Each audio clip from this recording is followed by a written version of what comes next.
Hi, I'm Avalon Starlight, and you are listening to the Rebel Unicorns podcast. This season, we are diving deep into what being an empath in business actually looks like. Listen each week as I share tips and tricks to master your empath energy, as well as sharing incredible guests who have created successful businesses by claiming their empath title. Are you ready? Let's get our Rebel on. Hello, Rebel Unicorns. This is coming close to the end of this season of the Rebel Unicorns podcast. We only have one more guest this Thursday and another solo episode. And wow, I can't believe another season will have come and gone. I'm excited about today's conversation because it's one that I don't often talk about, and it is truthfully the catalyst for me even being in your ears right now while you're listening to my voice and me sharing my story, which is the catalyst of being a mom entrepreneur and why I had to become a mom entrepreneur. And, I kind of touched on it a little bit while we were I was talking to, and you were listening to me talk to Mary Bratko in the last interview. And, her coming into my field to introduce me to something called Mama Academy and the possibility and the potential to expand and grow into this new platform that's being birthed. But what, the universe did by aligning me back to my core and to my roots and to my why through Mary was really help me come back to this understanding and the conversation and the growth and the learning and even the fact that I am recording this podcast is because of the fact that I had to become an entrepreneur and a mother at the same time. Because unless you've read my book, My Kid is Driving Me Crazy, A Mom's Survival Guide for Living with a Child with Mental Illness, you don't know the story of why I became an entrepreneur. And so I'm going to share a little bit of that story, and I'm going to share it from the level of the empath as well, because I think it's significant and I think it's important to hear, and the level of being a mom and an entrepreneur and an empath in business. And so when Ethan was young, by the time Ethan was 8, he had suicide ideation, and I was pregnant with my youngest, and we had a very tumultuous time. There was a lot of discomfort. There was a lot of disharmony. There was a lot of, it was a very challenging mother-son relationship for a very long time. And when Ethan was in grade school, I think he had to be in about grade 6, I got a call from the school, and he had cut himself in school. Another kid in the class had said something very hurtful to him, and so he took his house key and he had cut himself, like in his wrist area. And so I picked him up, and we had a therapy appointment booked for that day, and we went to the therapist. And the school had looked at me and said, well, we're not equipped to handle a child like this. We're not equipped to be able to support Ethan in the school. So you can't send him back right now. And I was like, what? And they're like, yeah. We don't have anything available in the school to support a child who is cutting himself or who has mental illness. And it was in that very moment that I realized that I had to make sure that I was there for my son above and beyond everything else. And at the time, I was a personal trainer in a facility. And I said to them, listen, I need to do something about my hours because I have to be there for my son. No, I cannot hire somebody who can just stay with my son. And then when Ethan was allowed to go back to school, he wasn't allowed to stay for breaks. So he would go to school for one of the blocks of time. I'd have to pick him up for the lunch break and then take him back. And the same thing happened when they wouldn't let him stay because there was 2 nourishment breaks each day. And I would have to pick him up and drop him off at each time because he wasn't allowed to be left alone on the school grounds without any supervision. And so who do you get to call or come into your life or to say, can you take care of my son or watch him? And he needs all this additional pickup and drop off. So it was in that moment that I realized that I needed support. And I went to my current employers and I was like, listen, I need to only work through these times. Is that possible? And they said, their exact words were, oh, we're really sorry. We don't allow part-time trainers in our facility. So, you're just going to have to figure this out. And I was like, well, that's not an answer, because I need part-time in order to be the mom of a child with high needs. And it was that moment there that I had no other alternative. I had to make a decision, and I guess we could call that shifting timelines. I launched my own career as a personal trainer working from home in that moment, because then I would be able to be home to support Ethan and be there for my other child and be able to make money and do the job that I loved at the time. And that happened out of necessity. It happened because there was no other alternative choice for me except to make that decision. And, ultimately that became me having becoming an entrepreneur. But I didn't even look at that as being an entrepreneur at that point, because my life was in so much like focus. I would wake up in the morning and everything had to be structured and everything had to be planned specifically to be able to have the freedom to be able to pivot at a moment's notice. Pivot if the school called, pivot if something happened at home that required my attention, to put out fires, to, make sure that everything was okay, to, if I was, working and I could hear a crash and I knew something was going on in the house, that I'd be able to respond and react constantly. So being a mom was my number one priority. Raising a child who required more additional support than the average bear was what my focus was on. Making sure that my son was safe was my priority. And, always ensuring. But the part that was challenging at this time, because I didn't understand that I was an empath, so I'm looking back from a space, is that I was trying to protect the world from Ethan and protect Ethan from the world. I felt it was my sole responsibility. I was taking his energy in and amplifying his fear and amplifying his discomforts. And then I become a helicopter mom. I became hyper codependent, hyper vigilant. I wanted to fix him so bad when he was never broken to begin with. But these were the thoughts and the feelings and the emotions that I was carrying. I was carrying this like weight of energy within me all the time. And it was a struggle and it was hard. And some days even getting out of bed was a challenge. But it was like I went into this autopilot space where I figured out a way to be non-emotional. Okay? As an empath, I want you to hear that. I figured out a way to be non-emotional. And how that happened was that I literally turned myself off of everything. Everything. I put a protective wall around me. I put protective, ways in which I could stay stable and strong and have zero waves of energy or emotion throughout my day. That was the way that I sustained myself. So the problem here was that I was really experiencing life in a one-toned version. That's the only way I can explain it. I hope you could hear that vibrational frequency. That's how I existed. I would wake up, assess myself. Could I get out of bed that day? Was today going to be okay? I had to do a self-assessment check in the morning because I knew that something happened every single day. So I was already preparing my body and my mind for whatever the event of the day was going to be, because I always knew there was going to be one. When I knew that I could trust myself to be able to handle it because I was strong, that I was and I mean strong and not asking for support, strong and not asking for help, strong and not letting anyone in the world see how bad things were, strong and not let anything outside of me have any control, because I figured if I give up just a little bit, I would crash and burn. And so I'm sharing this because I don't know that people fully understand the experience of raising children who require all your time and energy, and what that, or my belief of that, looked like at that time.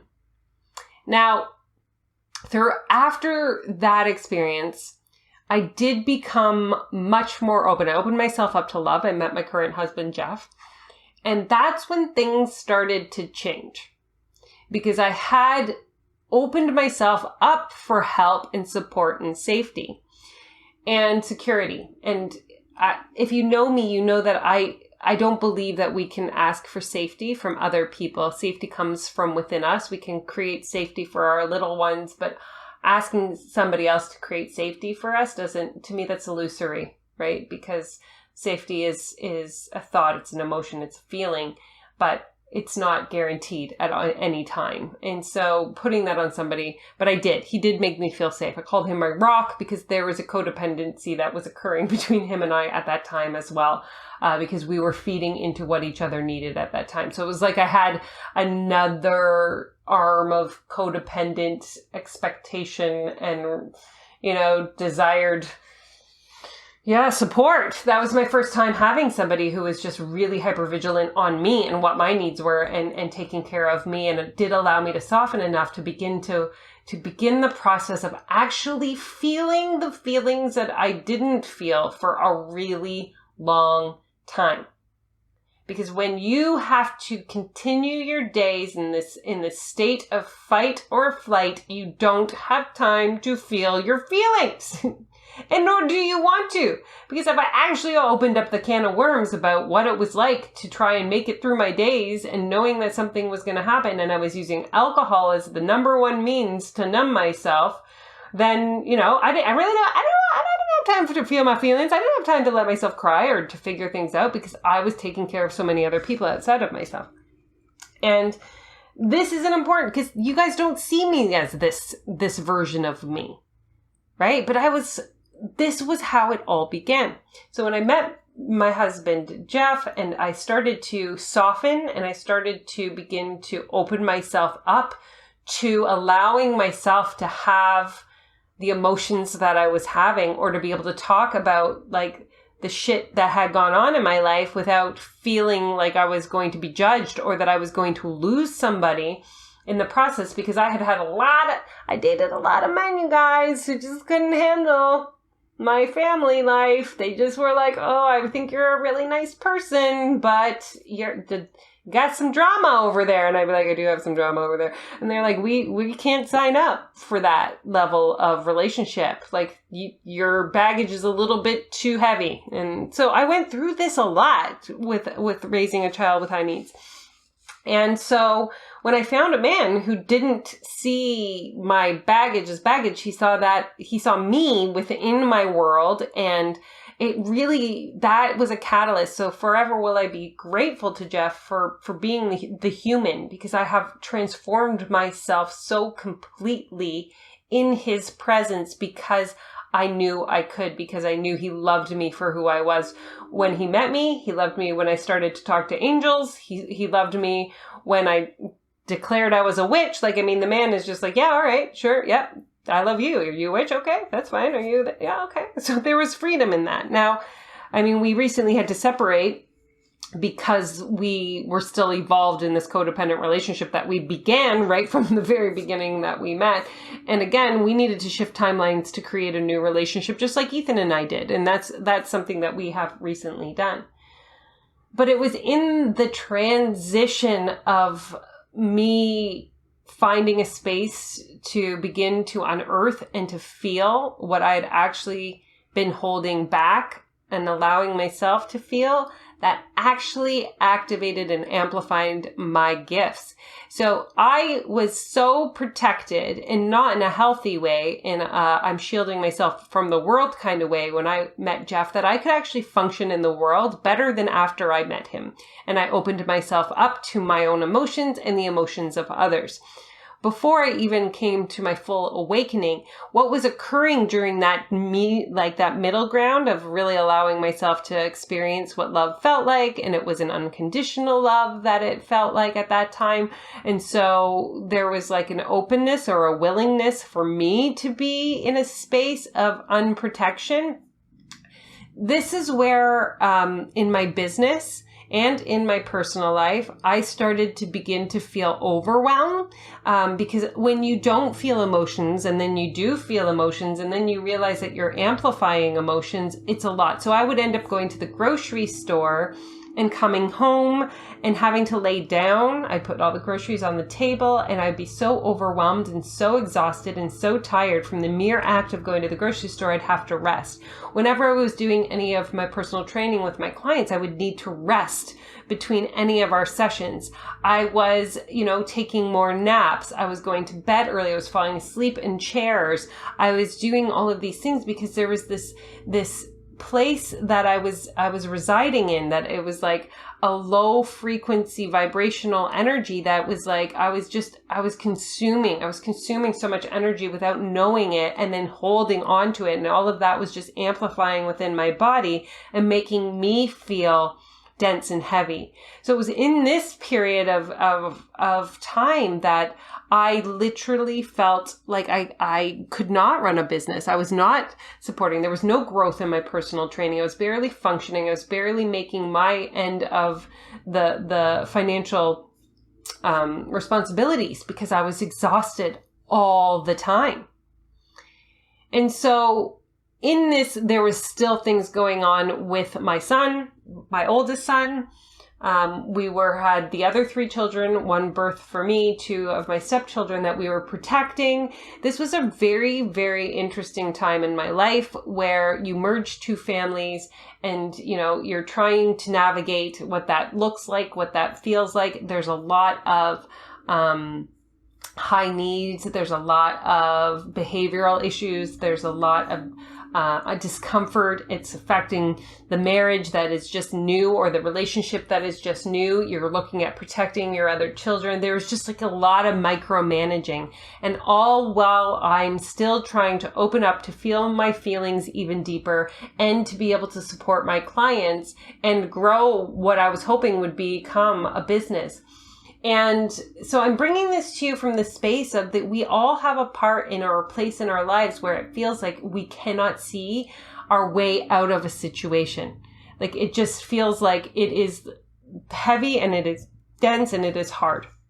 And it was hard. Like I don't care what anybody says. I'm going to say it was stinking hard. That is a hard time in my life. That was a season where I am just going to fucking pat myself on the back and go, you did a really good job, because I did. And then as I was talking about that last episode, solo episode, where, I had to make some pretty pivotal decisions about parenting and, what I was willing to tolerate, and getting to a very eye-opening place is that, we have these perceptions of what being a parent is. We've got what we were told being a parent is. And then we have what we understand is like, this is not a healthy experience. I'm in a toxic relationship. This is not a boundary that I'm enjoying at all. And making decisions for well-being, your own health, your own well-being, even when it doesn't fit the conformity of what the status quo is. Which, I'm a bit of a status quo buster. Like, I don't think I've done anything by the status quo. So, like, this is why I built a business, and I have a whole, community of people called Rebel Unicorns, is because we are reteaching, relearning, re-guiding, recreating what is possible when we do not follow these strategies and these rules and these paradigms that were set forth for us that we had absolutely no say in. So for me, parenting in itself, like a toxic relationship is a toxic relationship. It doesn't matter where it's coming from. You have to get very clear in your own being, in your own body, to be able to say, like, if this were not my partner, if this were not my child, if this were not my mother, if this were not my father, if this were not my sibling, would I let them treat me this way? Would this be something I would allow into my life? And if you have a clear no in any of those people, like if you would never let anyone treat you this way, then that's a very strong question to be asking. So that was an instigator where I was able to step into a different role as parent. And why I say it's a different role as parent is because, I don't want my children to ever be in a situation where they would take abuse from anyone or they would stay in toxicity because that's what they believe is what they have to do. And the only way that I know how to do that is through modeling to them, even if it included the relationship that they have with me, that this is not okay. That being treated in a way that is not healthy or supportive to you, you need to stand up for yourself, right? And to be able to and willing to show that your experience matters, that your body matters, that your soul matters, that your mind matters, that your heart matters.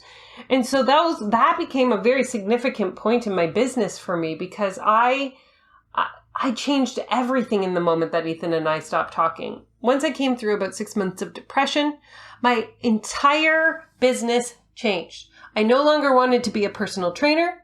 This is when I became life coaching. This is when I tapped into the universe. This is when I learned that I could read chakras. Everything came after that moment. And it was a moment of making a very big decision as a parent, right?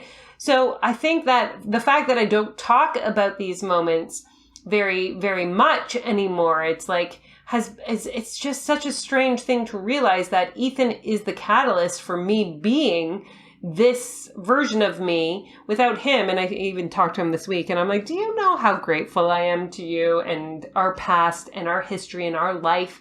Because if it weren't for you, I wouldn't be an author. I wouldn't be, an online spiritual business coach. I wouldn't be a chakra coach. I wouldn't be somebody who supports women in the way that I do. And so there's just gratitude for this, but yet, I don't talk about being a mom empath in business very often. So you're going to be seeing a shift in what that looks like coming forward, especially partnering with Mama Academy, which I'm excited to share more about, and being able to make, again, the work, really accessing your work, being able to make these kinds of decisions, such as, recognizing when you're in an unhealthy relationship with your own child and what to do with it. Making a decision if you're in an unhealthy marriage or relationship and what to do in those situations. Being able to, pivot your business, make strong decisions, move across the country, all these things that I've done in the last 5 years, which don't follow the business practicum that we're taught, like the strategies, but I want to share these deeper things because they come from within you. You have the capabilities to be able to make these decisions and lead a life that actually supports and models and that you love and doesn't look like anybody else's. And I think about the fact that the newest piece in my parenting model is that, yes, I moved across country. Our youngest children are 15. They're in Ontario, and we're on Vancouver Island. And then we got shut down. Right after we moved. And so we had plans to spend half the month together in December and see them on a quarterly basis. And for the first time in my life, after being a mom since I was 20, 44 right now, I'm just saying 24 years, I couldn't see my own children. And, that in itself was another experience that I went through. And, we get to be the and both. We get to be the and both. And having people tell me, what that parenting role looks like, or how could I do these kinds of things, to my children, there's this deeper understanding to me now that I have such beautiful relationships with my kids. I'm so stinking grateful for how close we are and that they know they can call me when they need to. Sometimes they call me and just to cry if they need to, or just to be heard. And I don't try to fix them anymore. And their feelings are so valid and so important to me. And they're so beautiful. And that there's nothing that anyone in the external world can say to you. You have to realize this, that can impact the truth of the relationship that you have with your kids. I do not have the typical relationship that you see on paper that it says you must abide by these rules to be considered a great parent. But I can promise you that the relationship that I have with my kids will transcend time, that they know that they are supported, cared for, loved, and held, and always And that's all that matters to me. So I don't follow the standard model of parenting. I don't follow the standard model of what parenting in business looks like. I don't follow the standard model of being an empath and a parent in business. And so I think that there's more conversation to be had in this. And I think that this is just the beginning of leaning into what this all can look like. But I can promise you, my kids will move where they know that they want to move. They'll listen to their heart and their intuition, and that they will follow the path that is being guided for them and not let their parents, such as me, or their alternate parents, define who they are based on the fact that what they see and witness from us is what they actually learn, not what we tell them to do and then don't do for ourselves. And so I'm just putting this out there. I hope that there is something that maybe kind of struck a chord with you during this episode. It's important for me to begin to tie in the stories of being a mom and an entrepreneur, because I don't think that it's covered a lot. And I think that understanding, because, and also I felt super guilty for a long time that I had a business or that I was a businesswoman, and, what were people going to say about that? And did people question about it with the kids and whatever? And I'm at a place where the only thing that matters right now is my relationship with my kids. And when I know that that's good, it doesn't matter what anybody else thinks about what that relationship looks like. And so I want to open up conversations about these kinds of things. And so I would love for you to share some feedback or share anything that you have about or listen to this and you're like, holy crap. Or if you want more information about My Kid is Driving Me Crazy, which is my first book, I can put the link in the show notes for you. But share your thoughts and your takeaways at Avalon Starlight Coaching. And you can always reach me in email after this episode at avalon@theenchantedfairy.ca. But I'm excited to continue this conversation and to support more moms create businesses from home that they love so that they can support their kids and feel absolutely excited for their future. I think it's time. All right. Have a great day, and we will talk soon. Wow, that episode was mind-blowing. I hope you had as many ahas listening to it as I had recording it. I would love to see the Rebel Unicorns podcast spread far and wide across the globe, across the universe. So if you want to share it on your social media with something that you found impactful, leave a review, send it to a friend. It would be so deeply appreciated. Also, a little side note, I did recently change my name. I downloaded a year and a half ago that my name was Avalon Starlight. It was previously my birth name was Tamara Arnold. And if you're interested in learning what your Rebel Unicorn house is, there's a quiz for that. Think Harry Potter, except you're sorted into how you are impacting the world with your stardust and what energy you're here to shift and change. You can find out your Rebel Unicorn house at www.tamaraarnold.ca/quiz. Let me know, tag me in social media, send the quiz out, and join the Rebel Unicorns Facebook group to be in a community of like-minded spiritual entrepreneurs who understand that when you shift your energy, you transform your business.